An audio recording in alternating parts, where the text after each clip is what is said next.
वहाँ इस मंदिर निर्माण और उसके उद्घाटन को एक पॉलिटिकल इवेंट बना दिया गया। ऐसा लग रहा है कि वो मंदिर की प्राण प्रतिष्ठा नहीं हो रही है, बल्कि 2024 के इलेक्शन की कैंपेन रैली है वो।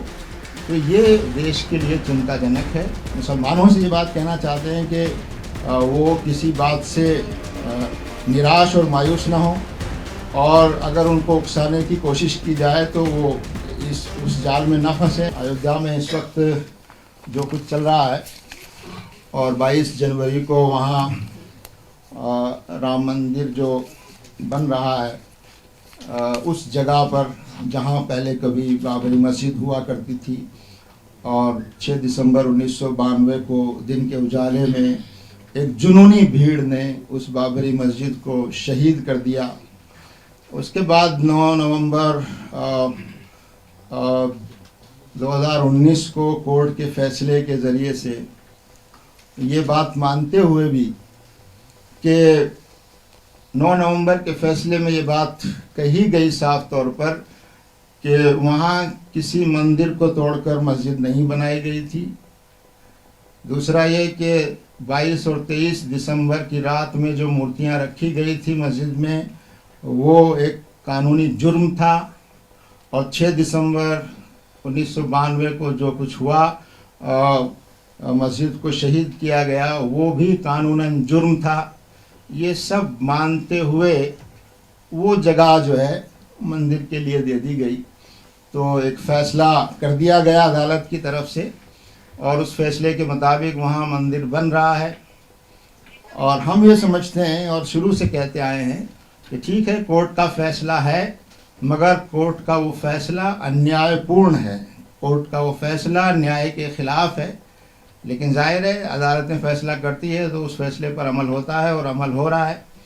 अब हमें जिस चीज़ पर ज़्यादा चिंता है वो ये है कि वहाँ इस मंदिर निर्माण और उसके उद्घाटन को एक पॉलिटिकल इवेंट बना दिया गया है, और सरकार उसमें पूरी तरह शामिल नज़र आती है।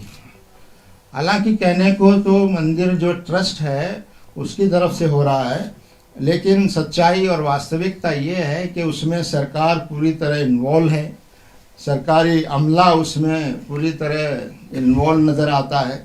तो ये हमारे एक सेक्युलर जो डेमोक्रेसी है उसके ख़िलाफ़ है। ठीक है, वहाँ एक ट्रस्ट को ज़मीन मिल गई कोर्ट के फैसले से, जिसको हम नाइंसाफ़ी कहते हैं, लेकिन एक ज़मीन मिल गई और ट्रस्ट मंदिर बना रहा है, उस पर हमें कुछ कहना नहीं है। सिर्फ यही कहना है कि वो ज़मीन जो है नाइंसाफ़ी के साथ दी गई, लेकिन उसमें सरकार जिस तरह शामिल हो रही है और सरकारी इवेंट जिस तरह उसको बनाया गया है, और उसको एक तरह से इलेक्शन कैंपेन का एक माध्यम बना लिया गया है। ऐसा लग रहा है कि वो मंदिर की प्राण प्रतिष्ठा नहीं हो रही है, बल्कि 2024 के इलेक्शन की कैंपेन रैली है वो। तो ये देश के लिए चिंताजनक है।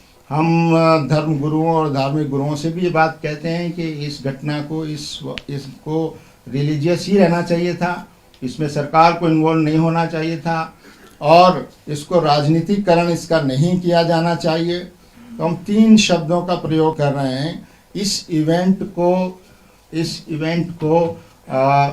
न तो पॉलिटिसाइज किया जाना चाहिए, इस इवेंट को न पैट्रोनाइज किया जाना चाहिए। सरकार इसको पैट्रोनाइज भी ना करे, इसके संरक्षक के तौर पर काम ना करे। Neither it should be politicized, nor it should be patronized, and nor society should not be polarized।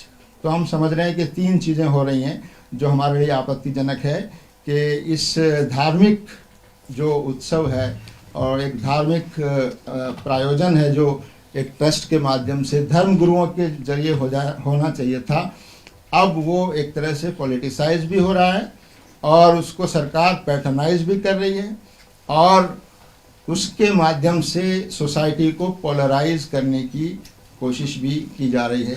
तो इस मौके पर हम मीडिया के माध्यम से यही बात कहना चाहते हैं कि सरकार को जो है वो अपनी संवैधानिक जो दायित्व है उनके दायरे में रहते हुए काम करने की ज़रूरत है।